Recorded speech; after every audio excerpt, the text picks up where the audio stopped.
Welcome back to the channel. This is week like, I don't know, 70 something. Yesterday I did some work just in preparation for today. I had a lot of other stuff to do in the building, so I'll show you what I've done. So this is underneath the seats where the water tanks are going to go. I've made two holes. One is going to be for inlet, one for outlet, and then in the other seat done exactly the same. And then in the garage area we've got a hole down there. Hopefully they're all going to line up and all going to be fine. I've been and bought some pipe today, been and bought some plumb fittings. I'm going to start piecing this together a little bit. I'm not expecting it to all be done in a day because there's quite a lot to go in, but one of the more difficult things to do at the minute is to try and feed the pipe work behind those seats, so it doesn't interfere with these drawers under here as well.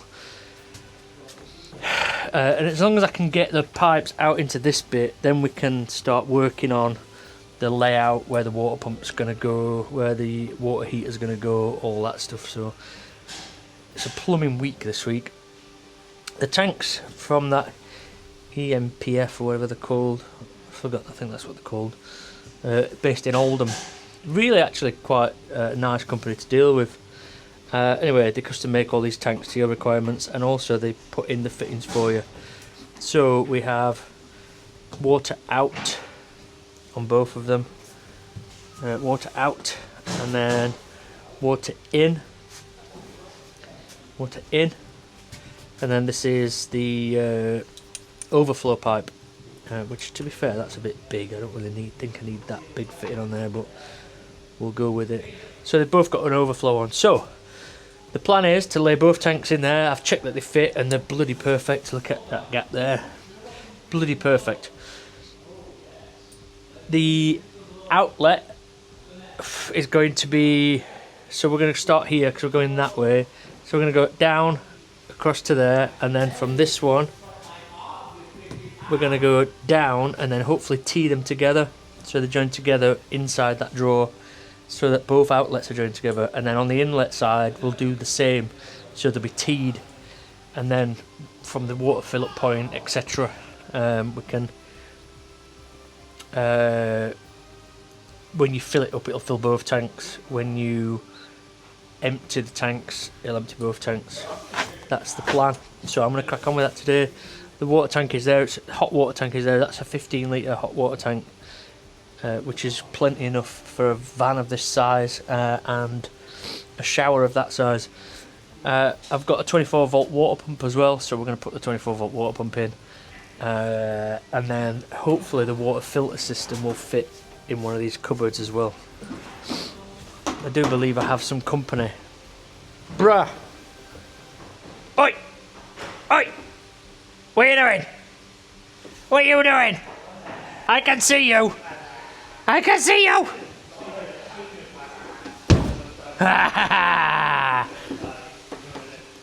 That is little Sonny. Hi, Dad. I don't think many of you really met him before. This is so far my youngest. I've got another one on the way very soon. Hi, Dad. Hi, Dad. You okay? You say cheese? You gonna say hello? No? You coming to help your dad? You coming to help me? Yeah? He's not as talkative as his older brother. So yeah, it's half term, so... You okay? You having a look round? Yeah. Yeah, cool. Nice one. Why are you not watching Peppa Pig? You been watching it? No, why? I put it on for you.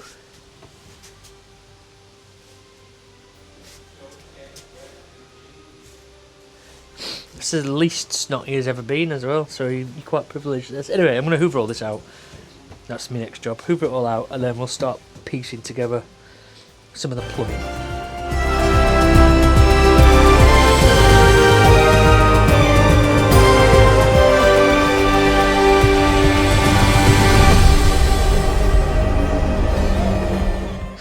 Right, so initial planning has gone well. Both tanks are in their designated spot. I haven't secured them down in any way just yet because I'll probably have to take them out at some point, especially if we do have a leaky fitting. But you probably also noticed that I didn't hoover up like I said I was gonna. I just cracked on with it. But we've got inlet pipe, outlet pipe down there, the breather I've left, and then this inlet pipe is teed just down there. I don't know if you can quite see that. And then the outlet is also teed down there, and then it goes into these two elbows here. So I'm just making a bracket for the water pump because the water pump goes the wrong way. It goes left to right, and we want to go the other way, so I've made a little bracket there that's going to get mounted up there. That's what I'm about to do, and then I'll see where we can put the hot water tank, etc. from there. But so far so good. I do believe that the most difficult part is going to be running down the back of this kitchen. I'm really not looking forward to that bit because I really tried to do it right, and I've got a feeling I've not done it right, so it's going to be a fucking pain. Right, so we're on with plumbing. Plumbing is going so far so good. Obviously it can go really well for a little while until you actually add water, then it goes wrong. The water filter system is in. That is plumbed in properly. That is all good to go. I'm just doing the taps and then the shower tees. So basically this is the cold water here. That's going to run up there into this here, and then the hot one is going into that one. I think that's the right way around. I'll check that obviously, and then the tap tails are going to go into these bits here, and then that is it for the water going out. The only thing I need to do is where the water tanks are. I'll show you that in a sec. I just need to do the overflows of them. And then the fill-up point. The fill-up point should be done today. It's a relatively straightforward job. Then we can put some water in it. The water heater and water pump aren't wired up yet, which is a bit difficult. So I might temporarily wire the water pump up so that we can test it for leaks. Now there are fuck off, Liam. There's a lot of joints in this, obviously, as you can imagine. Not that kind of joint before you say anything. I meant joins in the pipe work.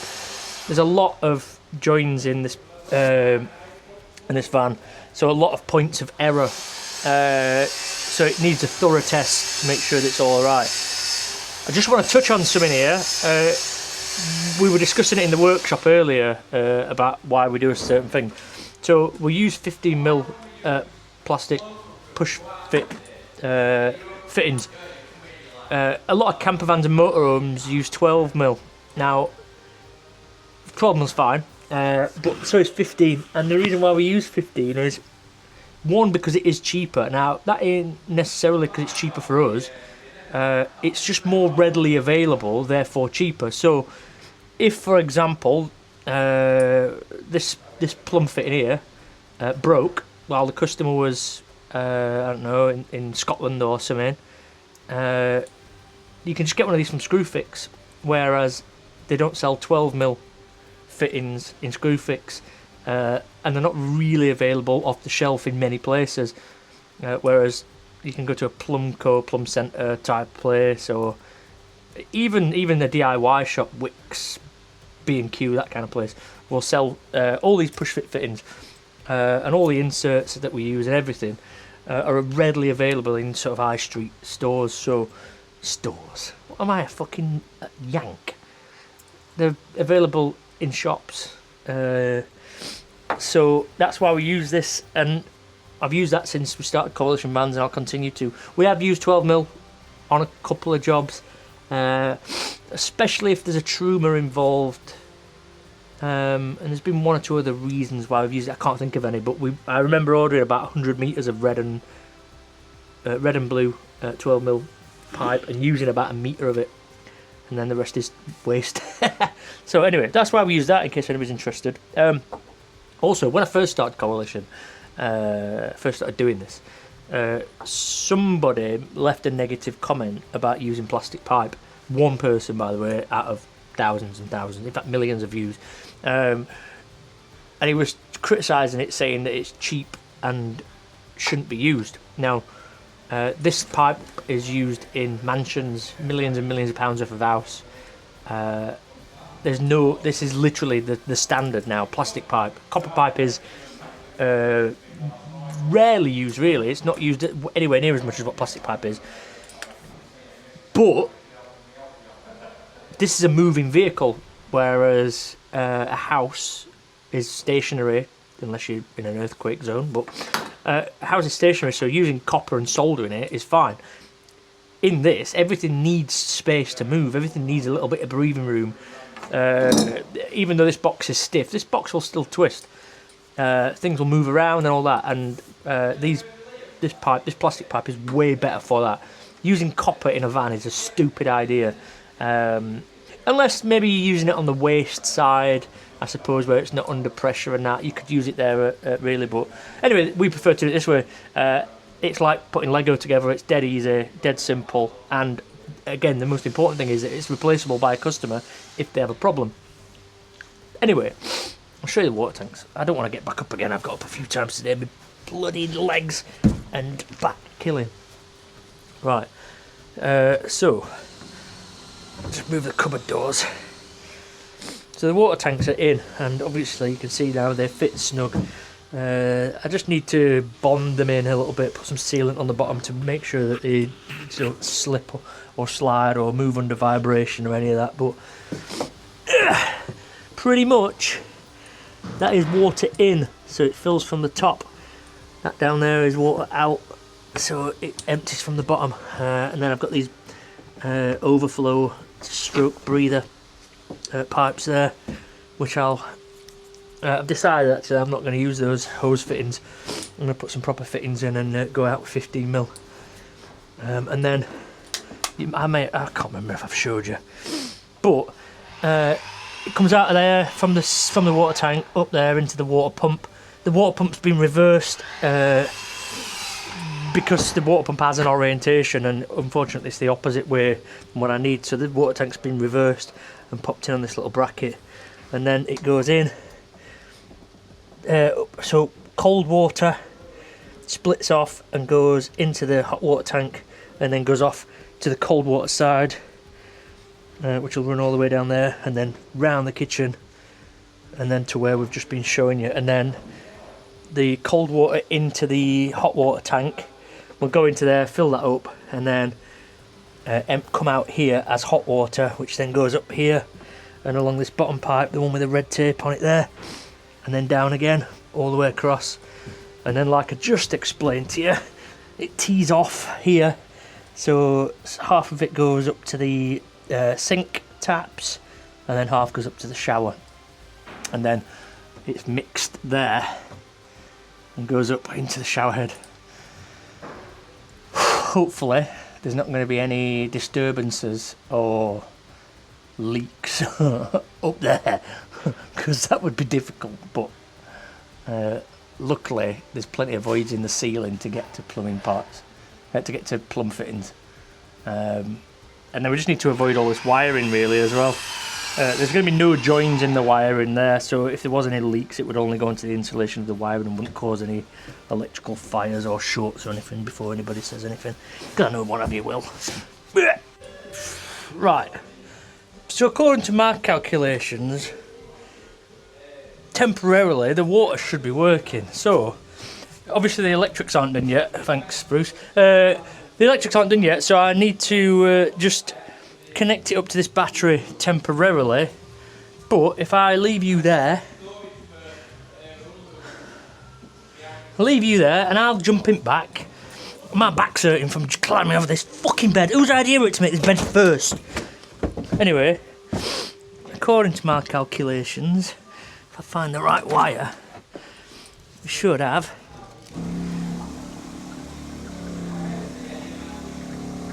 might be a few airlocks in it, just have to wait a sec. Didn't expect you to have to wait this long, but there we go. Look, there's some water. There we go. So we've got water. I think that's all right. That's just dripping now because of leftover pressure light, but so I mean, initial test successful. We've not got any leaks, I don't believe. I've not tested the shower yet. I'll test the shower when I get round to it. But yeah, there was 1 or 2 leaks. Main leak was from one of these fittings here. I just bobbed some more PTFE tape on it, and that was it actually for leaks. Oh, I forgot that I'd not done a drain hole, so when when I tested it initially, it was just filling up the cupboard. But you know, even the water filter should be on now, and that water should be, the filtered water should be all good to go, which is a bonus. So I've not filled the tanks up properly. Obviously the tanks are massive, and I still might have to remove the tanks yet as well to secure them down a bit better. But I just wanted to test the plumbing initially, just to make sure that I was going in the right direction. But water pump works, water heater, I can plug the water heater into a plug socket, so we could get the hot water running as well. That might be a good idea for tomorrow. But for today I'm going to tidy it all out, get everything cleared out again. I do like to do this every so often. I'll get Elle to hoover it as well, because she's brilliant at that. Anyway, good day. Right, a few things. First t-shirt weather day of the year, April the 2nd. Documented that. Right, I've had a bit of a all over the place day. I forgot yesterday that I'd not put this accumulator on, and I think that's quite an important thing. That ups the pressure, so because we've got the world's biggest shower head, we need some pressure. So although we've got a 30 psi pump, the accumulator will also stop the pulsing, the pump pulses. That'll stop that or help with that, which meant I had to move all the plumbing up a little bit to fit that in, which is fine. Absolutely no dramas at all. The only other thing I need to do is I need to split off here potentially, or maybe here if I get space, to go off to an external shower, which I have ordered. It's going to be a bit of a faff and probably make it look a little bit untidy, but it's function over fashion in this game. I believe that we're going to put the external shower over this side, which is the same side as the main door to get in, so if the customer is having a gathering outside or cooking outside or whatever, they're probably going to do it on that side. It's going to be an external shower point there, but also just been discussing with Spenny about the plug sockets as well, so there'll be a plug socket down that side so they can use power if they're outside. Now, yesterday, although I fitted the water tanks, I didn't seal them in because obviously I wanted to check everything was alright first. Going back to then seal these tanks in has fucking done my day big time. So I ended up snapping a fitting in the new water tanks, which was on my own fault, totally my own fault. I couldn't get a grip on it for where it was, so I used some grippers. I use these, and we don't very often use these, but we've got plastic ones of these. These are John Guest plastic fittings. We don't very often use them. We normally use the brass ones. On the occasion that I want to use grippers, the plastic ones in there, and it snapped in there. So I'd already sealed the water tank and everything, so it was fast to get it back out, but it's back out now. And I've done this one, absolutely no drama. This one's gone perfect. A few other things that we've done. Elle has Osmo oiled all the worktops, so the worktops are slightly darker now, a bit more orangey, a bit more brown, but wonderfully sealed now, so smooth, and sealed against any sort of water damage and that, which is really good. I've got water tank level sensors to put in as well. The issue with that is that these tanks are baffled and I don't know where the baffles are. So I'm going to go in with a camera probe through one of the holes in the tank and see where the baffles are. I've ordered the tank level sensors. They're like this, but I've ordered some bigger ones. And these are also going to be connected to the servo and the monitor, so that they'll be able to check it. They're going to have, I've probably told you, they're going to have a tablet, a portable tablet, which has all their information on, can turn lights on and off and all that shit, I think. And then water level sensors will all be on a tablet. So I've just been figuring that out today, and I've ordered them, measured them up, right, ordered them. It's a bank holiday weekend as well, and we'll be here because I've got shit to do. I've got a bit of a personal deadline for this van, which is creeping up on us because those of you who don't know, I've got a baby due in like 4 weeks' time. So if it ain't done by then, I'm screwed. And also, technically, this probably should have been done already this week. We're behind on a lot of vans at the minute, just because it's not that we slack off in any way, it's just that the vans that we're doing are better and better every time. So there's more to go in it, more to do, more to design, more stuff.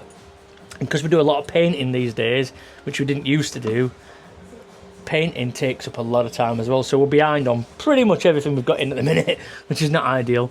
But this one is behind, and I have got a deadline. So I'm chipping away. I'm not making progress like I want to, but it's not about the speed, it's about getting it done right. And personally, this is a really important project to me. Obviously all of them are, but this one, because I've been doing it for a long time, and it's the biggest thing we've ever done and all that as well.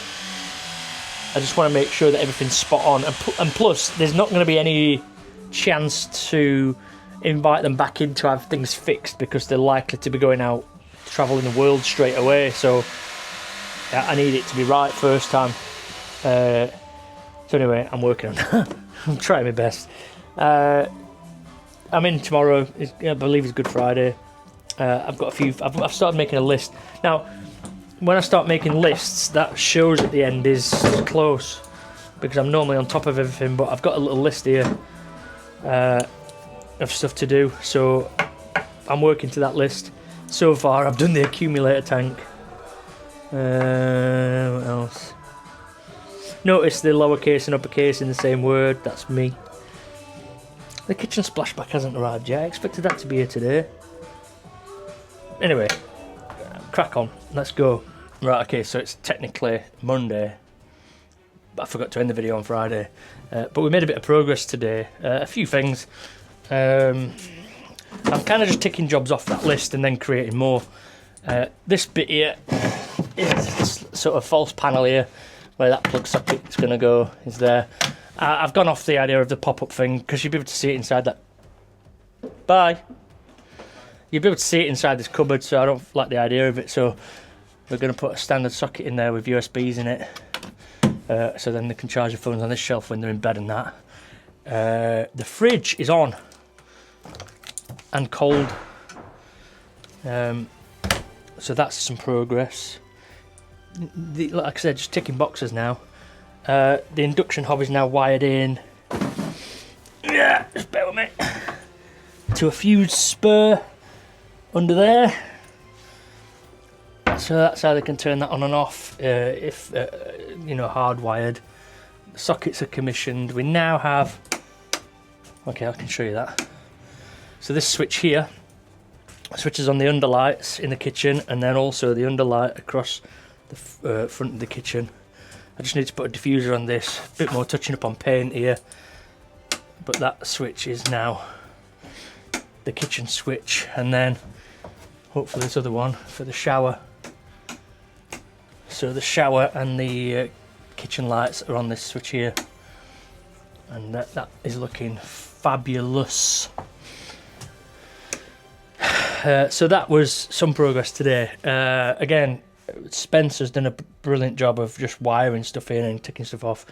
But while he was doing that, I have wired the diesel heater. The diesel heater is now working, fully functioning, all installed neatly under there. Yeah, coming out the main tank.